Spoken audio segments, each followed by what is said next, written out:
Hello everybody. Hi, welcome, come and join everybody. Nice to see you all.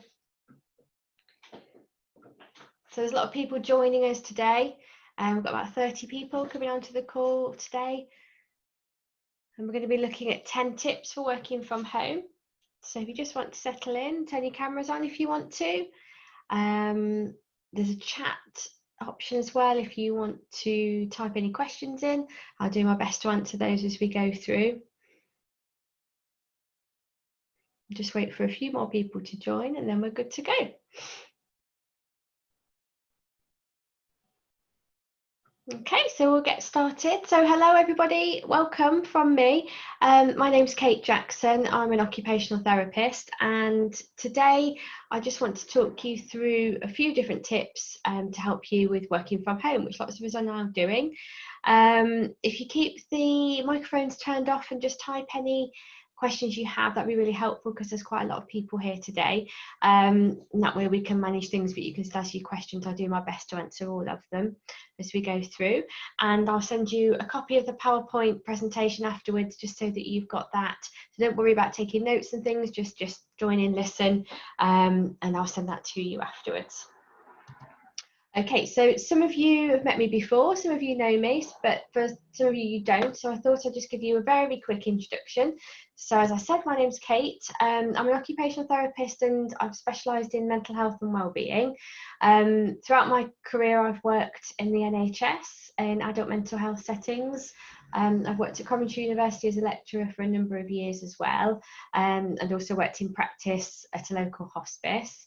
More recently, I set up my own business, so about 18 months ago, and so I now deliver mental health and wellbeing services through my company, Wellbeing Therapy Solutions, and I do workshops, courses, training, and also do some individual therapy as well.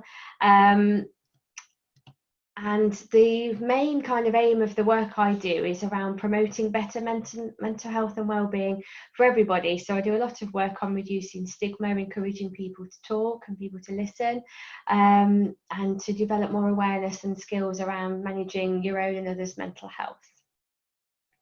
Okay, so today's session is around 10 tips. So these are the tips that I'm going to talk through and give a little bit more detail to. As an occupational therapist, I am coming from this from a health and a mental health perspective.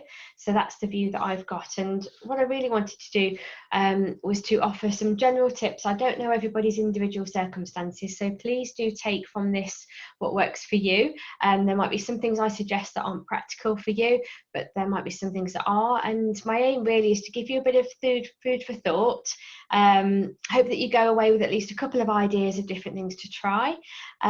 So I'd encourage you all to have an open mind. Don't dismiss things straight away. Have a think about how that might work for you, and to give things a try, really, because we've all got different situations. We've all got different stresses and pressures from work and family and home life and our own health needs. So I'm hoping that you find something that's useful today. Okay, so here we go then. So the first tip is around setting up your own home office.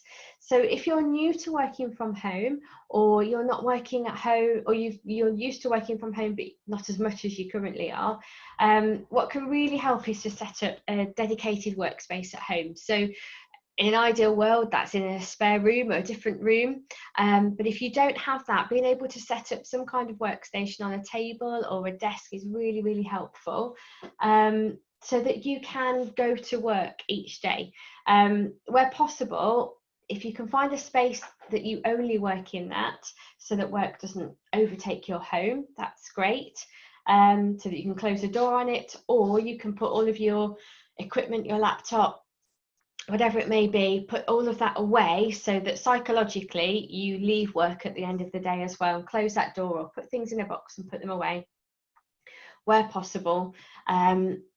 And then other advice, practical advice, is around your home office. So trying, if you can, to sit in a chair that supports your back, preferably flat feet on the floor, hips and knees at 90 degrees if possible. Depends on your own health really, and your the positioning that's going to work for you. Use cushions if you need to be comfortable, but just be aware that if you're sitting in an incorrect position for a long period of time, that can of course bring its own ongoing problems as well with health. So just checking your position. Okay, so tip number 2 is around starting the day and trying to do that as well as you can. So trying to start each day as if you were leaving the house to go to work. So that includes things like getting up at the normal time, getting showered, dressed, breakfast, walking the dog, feeding the kids, whatever it is that would have been your normal routine for going to work. If a lot of people are feeling much more anxious at the moment. Some people may have had anxiety previously. Some people are feeling more anxious when we're talking about coronavirus and the impact on that. And maybe for some of you, the changes in your family life and your work life could mean that you're feeling a bit more anxious than normal. So if you do feel anxious when waking, try to take slow, deep breaths before you even get out of bed. Try and bring some calm before you start the day. Can highly recommend doing short meditations as well, and there's lots of free apps out there to try meditating, even just for a short time, help the body to calm, help the nervous system to calm down before we start the day. The other tip really is around making that differentiation between your weekdays and your weekends. So try to start your weekends a bit differently to make that clear distinction between when you're at work and your work days and your weekends, or if you work part-time, making those changes so that there's a clear difference to your body and to the family and to the way that you run the house. Okay, so the third one is around commuting. So for lots of people, they would have gone to work, got out in the morning, caught the bus, walked, cycle, driven to work. So the encouragement really is to try and do something with that time that you would normally be travelling to work. So getting up at your normal time and then trying to do something positive. So things could be those small jobs you've been meaning to do, maybe doing some exercise, calling a friend or learning a new skill, perhaps just breaking that down, doing a little bit each day, or spend time with your family. Anything really will do, but just trying to use that time to commute to work a bit more effectively. The other part of it is using the end of the day as well. So when that would have been your commute home, finishing work at your normal time and then doing something positive with that time so it doesn't just get eaten up by work or by other things. So something consciously. Fourth tip is around finding a new routine. So where you can, try to develop a new daily routine that includes the things like obviously your work time, regular breaks, exercise, trying to get that healthy food and drinks. We've got an opportunity at lunchtime at the moment to perhaps spend a bit more time making lunch or make a bit more exciting things than you would have taken to work. So try to make that as healthy as possible, plenty of water, snacks and social contact as well. So planning is quite key, and maybe making a plan for those days that breaks it all down so that you don't just sit and work all day. If you're managing family as well, maybe working out the times when you can sit and do some work and when the times when you absolutely can't, and accepting that and spending time maybe helping the children do some work or playing or doing whatever that may be.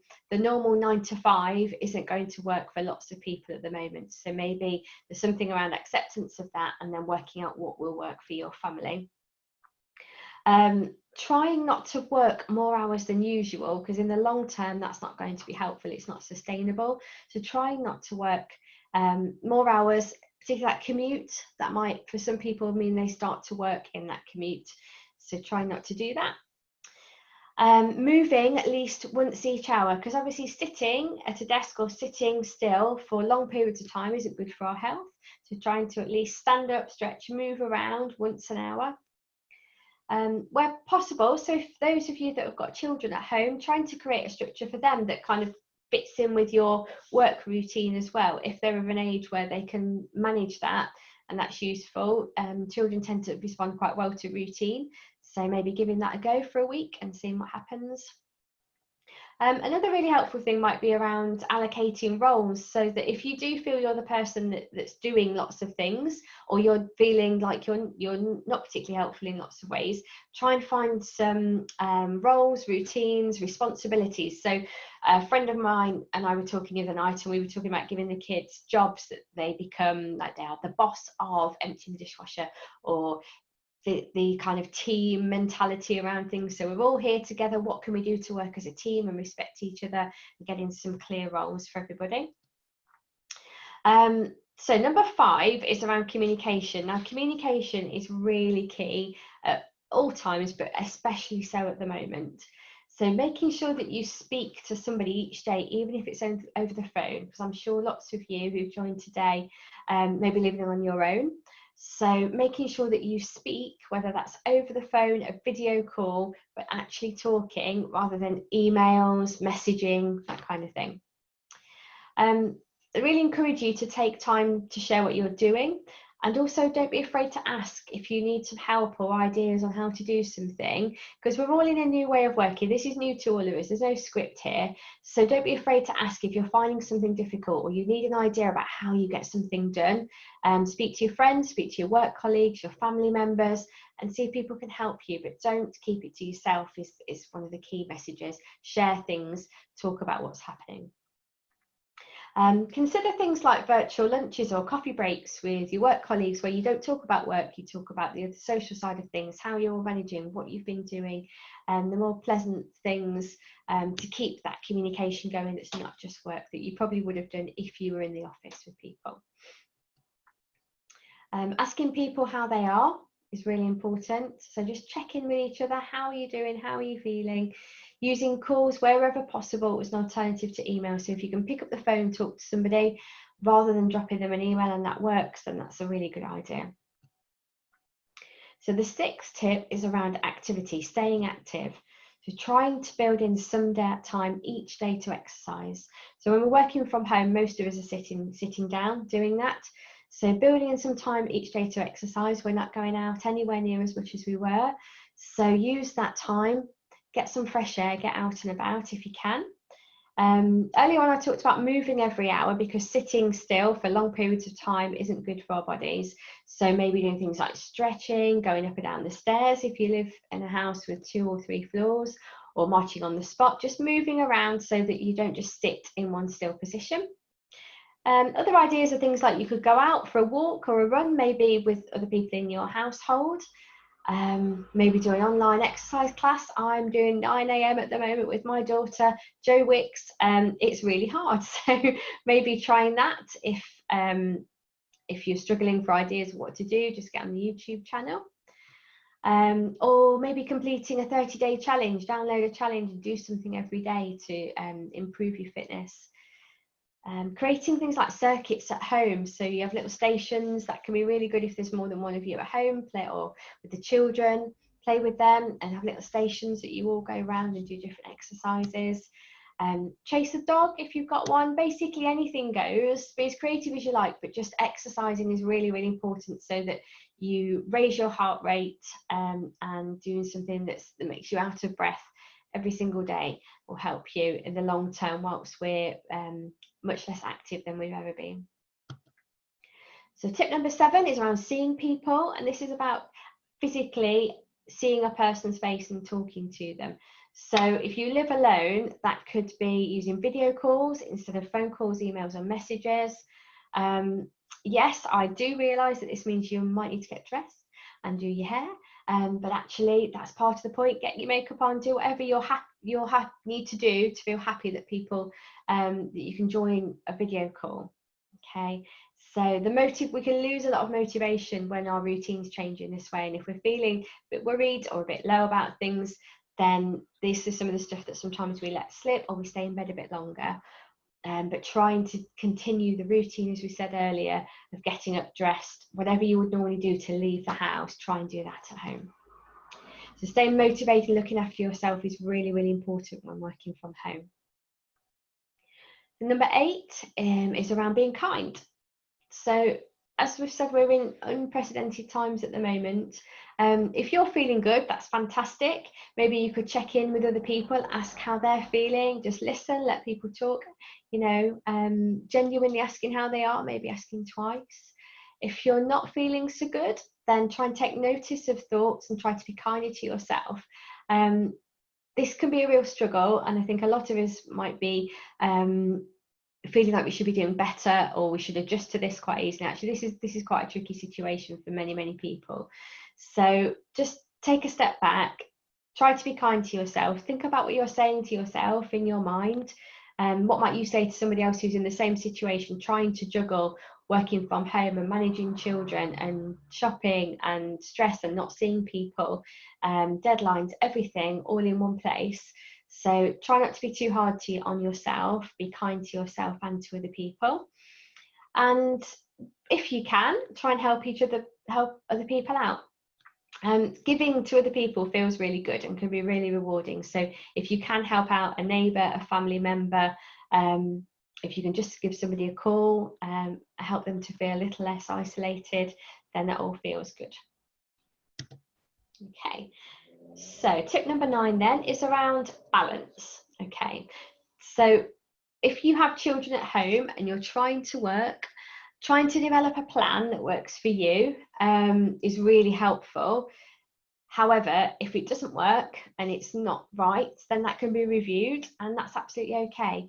Be prepared that you might need to change things a few times and manage the different feelings that people are having in the home. Speak to your employer if you're employed, or your colleagues for support if you're struggling to balance home and life. Communication is really key here, because if we don't talk early enough and we let things become a crisis or really overwhelming and get on top of us, then it's really hard to do something about it. So noticing a bit earlier if you're struggling, and seeing what can be done to help you. There could be adjustments made around working hours or workload, or just have the expectations set so you're clear what's expected from your employer, because it may not be as much as you think it is. And is there any other support available that might be useful to you? Okay, so the last tip from me, there are many tips for working from home. I've just put 10 together, and they certainly come from the perspective of being an occupational therapist and things that are going to help your mental health. So the final one is around setting daily goals. So try to write down 2 to 3 goals every day. This can really help with staying motivated, staying focused, noticing the things you have done, the things you've achieved, and that can really help mindset and positivity within the home. You might keep a notebook or a board or a poster, get the kids to design a poster for everybody's goals, tick them off as you achieve them, and you could develop shared goals with the people you live with. So it might be around achievements in terms of time or particular things you want to do each day, or the amount of time that you can give to the children.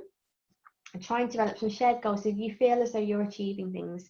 And they need to be specific, measurable, achievable, realistic and timed, so that they're really clear and that you can actually achieve them. They're not way out of reach. Okay, so in summary, it can feel a little bit at the moment that things are out of our control. So let's think about the things that you can take control of, and certainly the tips that I've given you are all different things that you can do to feel a bit more in control. Try things out, give it a go, see what happens. We're all unique, our situations, circumstances are all different, so just do what works for you, whatever your home situation is, work situation, your health needs. Try and work out what's going to work for you, but take control, take responsibility and move forward with things. So be prepared that it might need a little bit of trial and error. There is absolutely no script for this. So we have to be mindful of how we're feeling, how our children are feeling, how partners, family members might be feeling as well. And that can be up and down, that can change each day. So be prepared to try things. It might not go right first time, that's okay. Try something else. Take your time with it all, and again, be kind to yourselves and others. We're all finding this difficult at times. Talk, really important. Don't just keep things in your head and mulling over things and worrying.